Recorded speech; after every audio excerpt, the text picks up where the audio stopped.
Os tribunais de contas, nós costumamos dizer, são entes neutros de Estado. Cumprem um papel relevante de permeio entre os poderes e órgãos da administração. Essa é uma frase já da época do nosso precursor, do patrono dos tribunais de contas, que é Rui Barbosa. Então, fiscalizamos todos os poderes e órgãos da administração, sem integrar especificamente nenhum deles, respeitando, evidentemente, as suas competências e as suas atribuições constitucionais. Nos situamos neste mesmo ambiente de harmonia, de respeito e de necessidade de se convergir para a concretização dos direitos fundamentais previstos na Constituição. Cada qual, com a sua esfera de competência, tem uma responsabilidade muito grande. Os poderes executivo e legislativo, cujos membros são investidos no processo democrático da eleição, detêm a legitimidade para definir o que é prioridade, evidentemente respeitando a lei e a Constituição, mas uma vez estabelecidas essas prioridades, basicamente na lei orçamentária, que é o grande instrumento de planejamento da administração pública, cabe aos tribunais de contas, no caso, fiscalizar.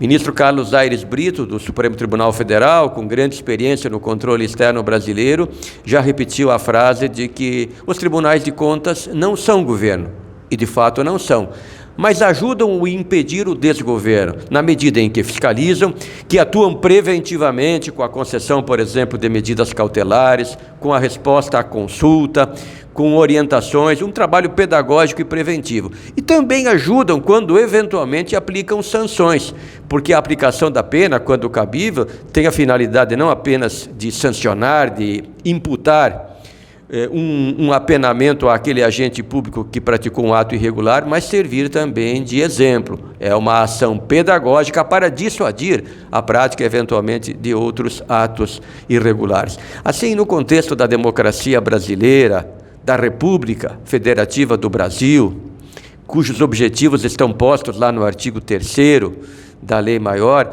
os tribunais de contas cumprem um papel fundamental, porque não há política pública que não passe pelo orçamento. E o orçamento é o grande foco de atenção dos órgãos de controle externo, seja na coluna da Receita, zelando para que todos os tributos sejam efetivamente recolhidos, inclusive em nome da Justiça Fiscal e Tributária, e cuidando da regularidade do gasto público à luz dos princípios da eficiência, da eficácia, da economicidade, da efetividade e, evidentemente, da legalidade. Dizia eu que a Constituição tem lá no artigo 3º os objetivos fundamentais da República.